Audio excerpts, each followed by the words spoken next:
1分ほどお待ちだ。この美術館はですね、1975年に私の祖父が創刊をした日本で唯一の古代中南米専門美術館でございます。はい、この展覧会のちょっと楽しみ方ですけど、はい、これ今回は古代中南米土偶祭りという展覧会でございます。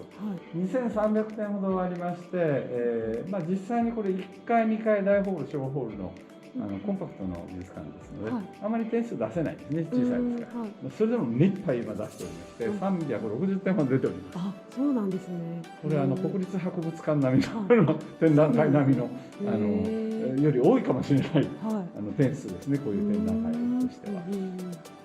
これ土偶です。7つありますが、はい、ここから向こうがみんななります。で、特徴があるんですが、この土偶にはですね、これさっき1000年ぐらい、これも2000年以上前の道具です。もう本物です。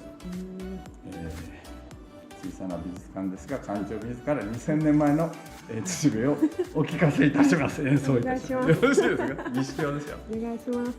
これでね、音変わりますから。